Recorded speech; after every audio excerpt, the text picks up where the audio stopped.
ও পাগলের কাছে যাবি, পাগল হবি, কাঁদবি বসে নিরালাতে, তোরা কেউ যাস না ও পাগলের কাছে। ওরা সবাইকে যা বলতেছে মোহাম্মদ নামে একটা পাগল হয়েছে, ওই পাগলের কাছে গেলেও তোরা পাগল হয়ে যাবি।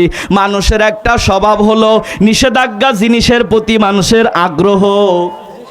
আরো জোরে কন। এখানে আসার পথে আপনাকে কেউ বলে নাই, যাওয়ার সময় যদি বলে ভাই যাও, তবে ওই ডাইন দিকে তাকায়ও না। কিছু মানুষ যাবে আর উকি দিয়া দিয়া তাকাবে, দেখি কি হচ্ছে। ওরা যখন বললো মোহাম্মদ নামে একটা পাগল হয়েছে, ওই পাগলের কাছে গেলে তোমরা পাগল হয়ে যাবে। লোকজন চিন্তা করলো জীবনে বহু পাগল দেখছি, তবে পাগলের কাছে গেলে যে পাগল হয় এরকম পাগল জীবনেও। কথা বলেন। ওরা এক পর্যায়ে রসুলকে দেখার জন্য দলে দলে রওনা করেছে। আবু জেহেল, আবু লাহাব, উতবা, সাইবা অবাক হয়ে গেল, কি করলাম? এ পাগলকে দেখার জন্য মানুষ আবার দলে দলে, ওরা পাগল দেখার জন্য দলে দলে যায়। আবু জেহেল, আবু লাহাব, উতবা, সাইবা এরা বাইরে থেকে বলল, ভাই শোন, পাগল দেখতে যাবি তবে ওই পাগলের কাছে যেন যাস না, যদি পাগলের কথা শোনো তবে পাগল হয়ে যাবে। লোকজন তাই করেছে। বলে কি করা যায়? বলে কানের ভিতরে আঙ্গুল দিয়ে দূর থেকে পাগল দেখে আসো। ওরা কানের ভিতরে আঙ্গুল দিয়ে দূর থেকে পাগল দেখার জন্য গেছে। কানের ভিতরে আঙ্গুল দিয়ে দূর থেকে তাকায় বলে পাগল কোনটা? বলে ওই যে কাবার চত্বরে বসে আছে যেটা। ওরা তাকায়া দেখে জীবনে বহু পাগল দেখেছে, মাথার মধ্যে জট, গায়ের মধ্যে চট। পাগল থাকে উস্কো খুস্কো, পাগল থাকে অপবিত্র, পাগল থাকে অপরিষ্কার, কিন্তু ওরা যাকে পাগল বলতেছে মনে হয় আকাশের পূর্ণিমার চাঁদ যেন নিচে নেমে এসেছে।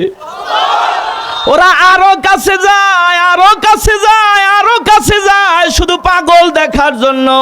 এক পর্যায়ে রসুল পাকের চেহারা দেখে ওরা মন্ত্রমুগ্ধ যেন হয়ে গেছে। ওরা কাছে যায়, আঙ্গুলটা সরায় ফেলছে, দেখি পাগল কি বলে। আল্লাহর হাবিব ওই সময় তেলাওয়াত করতেছিলেন, আর রহমান। ওরা পাগল দেখতে যায় রসুল পাকের প্রেমে পড়ে দলে দলে কালেমা পড়ে মুসলমান হয়ে যায়। তোরা দেখলে ছবি পাগল হবি, কাঁদবি বসে একা নিরালায়, যে দেশে মোর নবীজি ঘুমায়। ঠিক কিনা বলে আমার বন্ধুরা? রসুলকে রসুল খুশি হওয়ার পেছনে 4 নম্বর কারণ আল্লাহ পাক ডেকে বললেন, হে রাসূল, দুনিয়াতে মানুষ কাউসারের মর্যাদা বুঝবে না। মানুষ তো, আমরা তো ওই জাতি, দাঁত থাকতে দাঁতের মর্যাদা বুঝি না। কথা বলেন না কেন? আমাদের সিরাজগঞ্জের ভাষায় বলে, আমরা তো বুঝি না কিন্তু ঠেলায় পড়লে বুঝি, কারণ ঠেলার নাম আপনারাও জানেন। ঠেলার নাম যখন ঠেলায় পড়ে রান্না করা ভাত খাওয়ার সময়ও পায় না। ঠেলায় যখন পড়ে চেয়ার ছেড়ে দিয়ে যায়, কলার পাতার উপরে শুয়ে থাকে। ঠেলায় যখন পড়ে অনেক দরবেশ বাবা দাড়ি কাটা নৌকার মাঝি হয়ে নৌকাতে যায় ধরা পড়ে। এজন্য ঠেলায় না পড়া পর্যন্ত আমরা বুঝি। আল্লাহ পাক ডেকে বললেন, নবীজি, এরা তো এই জাতি যারা বুঝতে পারবে না দুনিয়াতে কাউসারের মর্যাদা কি, কিন্তু কিয়ামতের ময়দান যখন কায়েম হয়ে যাবে, একটা নেকির অভাবে যখন মানুষ কিয়ামতের ময়দানে জাহান্নামী হয়ে যাবে, আল্লাহ পাক দেখে বলবে, হাবিব দেখে বলবে, বন্ধুরে তুমি একটা নেকির অভাবে জাহান্নামী হয়ে যাচ্ছ, দেখি একটা নেকি আনো। মানুষটা একটা নেকির জন্য গোটা হাসরের ময়দান যেন দৌড়াবে শুধুমাত্র একটা নেকির অভাবে। প্রথম দৌড়া যাবে তার ভাইয়ের কাছে। কার কাছে? কার কাছে? আল্লাহ পাক বলেন, ইয়াউমা ইয়াফিরুল মারউ মিন আখি ওয়া উম্মিহি ওয়া আবি। মানুষেরা প্রথমে তার ভাইয়ের কাছে যাবে। কেন ভাইয়ের কাছে যাবে? কারণ দুনিয়াতে দেখেছে, আমি দুনিয়াতে পক্ষে কাজ করি আর বিপক্ষে কাজ করি। আমি দুনিয়াতে যেই কাজই করেছি, ভালো হোক আর মন্দ হোক, আমার ভাই আমার পক্ষের লাঠিটা ধরেছে। এজন্য ভাইয়ের কাছে যাবে, ভাই আজকে একটা নেকির অভাবে আমি জাহান্নামে যাচ্ছি, একটা নেকি আমি চাই। ওই সময় ভাই ভাইকে দেখে কি করবে? আল্লাহ পাক বলেন এফিররু। এফিররু শব্দের আমাদের সিরাজগঞ্জের ভাষা হলো খেইসিয়া দৌড়। যদি না বোঝেন তাহলে আমাদের শাহজাদপুরের ভাষা হলো ঝাড়িয়া দৌড়। তাও যদি না বোঝেন, সাপ দেখে আর বাঘ দেখে মানুষ যত জোরে দৌড়ায়, ভাইকে দেখে ভাই তার চাইতে জোরে দৌড়াবে। অবশেষে মানুষটা যাবে তার মায়ের কাছে। তাফসীরের ভিতরে এসেছে আল্লাহর নবী বলেন, মায়ের পা ধরে সন্তান 500 বছর পর্যন্ত কাটিয়ে দিবে, বলবে মা আমি তোমার ওই সন্তান যে একদিন হারিয়ে গিয়েছিলাম, তোমার খাবার বন্ধ হয়ে গিয়েছিল, মারে আজকে একটা নেকির অভাবে আমি জাহান্নামে যাচ্ছি, মা একটা নেকি তুমি আমাকে দাও। 500 বছর পরে মেয়েটা ওই সন্তানের কপালের ওপর লাথি দিয়ে বলবে, দূর হ, আমি তোকে চিনি না। রাসূল বলেন, মা যখন বলবে আমি তোকে চিনি না, এই কথা বলে মা যখন চলে যাবে, সন্তান পিছে পিছে যাবে আর বলবে, মা সত্যি কি তুমি আমাকে চিনতে পারো নাই? ও মা আমি তোমার ওই সন্তান, তুমি কি আমাকে চিনতে পারো নাই? মা ডেকে বলবে, বেটারে চিনেছি, তবে পরিচয় দেওয়ার সময় নাই। আজকে একটা নেকির অভাবে আমি নিজেও জাহান্নামের মধ্যে যাচ্ছি বাবা, একটা নেকি আমি নিজেও পাইতেছি না। মানুষটা দৌড়া যাবে তার স্ত্রীর কাছে। স্ত্রী বলবে, আমার তো দুনিয়াতে বিবাহই হয় নাই। সন্তানাদির কাছে যাবে, সন্তানাদিরাও পরিচয় দিবে না।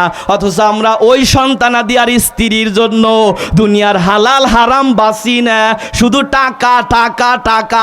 ডান হাত দিয়ে আসলেও দাও, বাম হাত দিয়ে আসলেও দাও, উপর দিয়ে আসলেও দাও, নিচ দিয়ে আসলেও দাও। অথচ কিয়ামতের ময়দানে ওই স্ত্রী তোমার পাশে দাঁড়াবে না।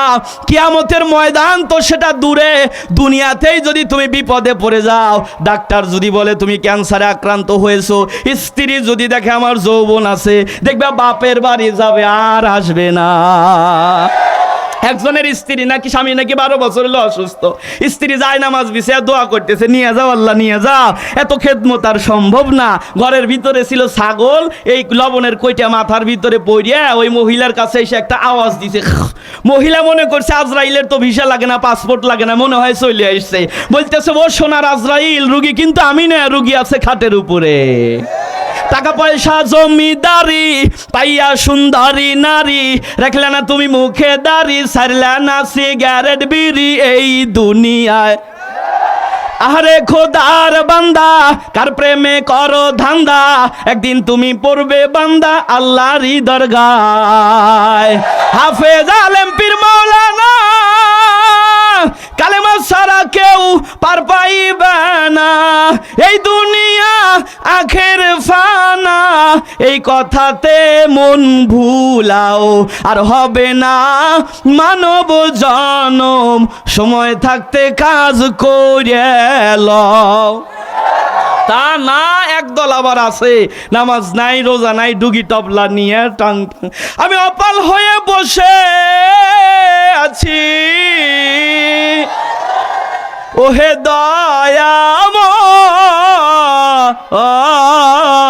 দয়াময় পারে লয়ে যাও আমায়, অগুরা ডুবা দেওয়া দরকার। নামাজ নাই রোজা নাই, কথার বেলায় ঠনঠনা, আবার কয় মসজিদ ঘরে আল্লাহ থাকে না। নাউজুবিল্লাহ কও।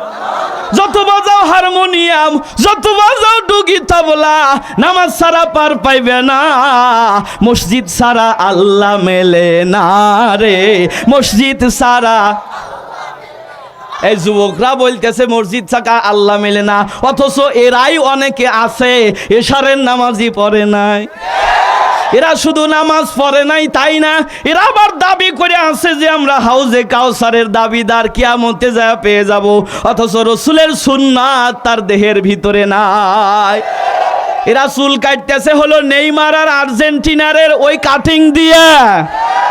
হে যুবক, তোমাকে বলছি যুবক, যদি তুমি ওই মেসি আর ওই যে কি বলে নেইমারের কাটিং দাও, তুমি ঘুমিয়ে আসো, আল্লাহ পাক হুকুম করলেন তোমার জান কবজ হবে, আজরাইল আইসা কম্বলটা সরায়া বলবে, কেরে তোর কাটিং দেখে মনে হয় তুই ব্রাজিলের প্লেয়ার, তুই বাংলাদেশে কে? জরায়া থাপড়ায়া ধরে নিয়ে গেল। এলাকার ভাড়াটে হুজুর যা বিসমিল্লাহি আলা মিল্লাতে রাসূলুল্লাহ বলে কবরে রাখলো। রসুল যদি এসে বলে আমি ওরে চিনি না, মার কি কম হবে না বেশি হবে? আরো জোরে বলেন।